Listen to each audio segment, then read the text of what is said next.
दिन भर ऑफिस के बाद घर आकर मैं चौंक गया। मेरी पत्नी गीता को मेरी माँ उसके बाल पकड़कर बाहर की तरफ लेकर आ रही थी। मैंने पूछा, क्या हुआ माँ, उसके साथ ये सब क्या कर रही हैं आप? माँ गुस्से से मेरी तरफ देखते हुए बोली, चुप कर नालायक, समाज सेवा के नाम से एक शादीशुदा लड़की को लाया है, तलाकशुदा लड़की, ऊपर से भिखारी घर से आई है। मुझे पता था इसके तलाक कोई ऐसे वैसे कारण से नहीं हुआ है। पहले भी उस घर में कोई बड़ा कांड किया है इसने, कुछ नहीं किया तो कोई क्यों तलाक देगा इसको?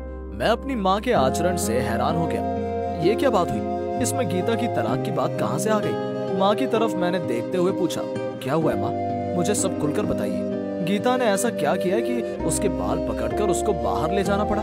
ये बात सुनते हुए माँ ने गुस्से से जवाब दिया, शोकेस में तुम्हारे जो 1 लाख रुपए थे उसमें से 80,000 रुपए गायब है। वो पैसे इसने चोरी करके अपनी माँ का ऑपरेशन किया है। कितनी बड़ी चोर है सोच ले, पति के घर से चोरी करके मायके में भेजना। इस लड़की को अब मैं अपने घर में नहीं रखूंगी।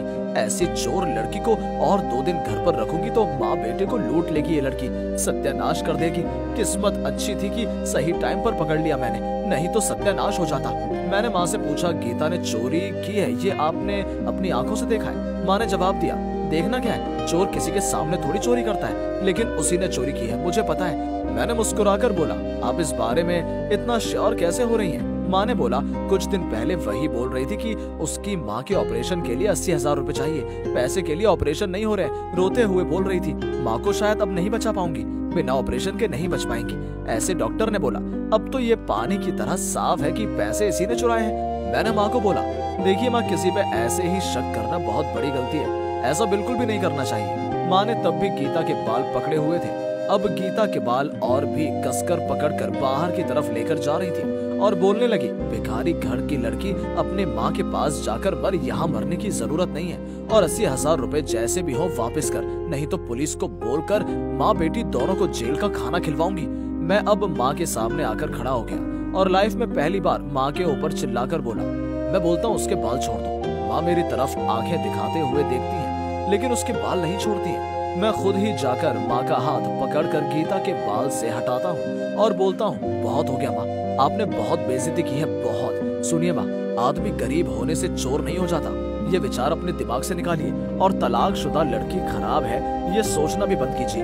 तलाकशुदा लड़कियाँ अगर खराब होती हैं तो आपकी छोटी बहन अंजलि आंटी भी खराब है, उनको भी उनके हस्बैंड ने तलाक दिया, उन्हें कभी खराब क्यों नहीं बोलती हैं आप? और पैसे के बारे में आप जो बोल रही थी गीता ने चोरी की है, ये आपका वहम है। जो पैसे के लिए आपने गीता पे हाथ उठाया, उसने पैसा नहीं लिया, उसके घर का आधा जमीन बेचकर उसने अपनी माँ का ऑपरेशन के लिए पैसों का जुगाड़ किया है। ऑफिस जाने के टाइम पर मेरे एक दोस्त का कॉल आया, उसे 80,000 रुपए की सख्त जरूरत है। उसको देने के लिए मैंने 80,000 रुपए उस 1 लाख रुपए में से निकाले थे।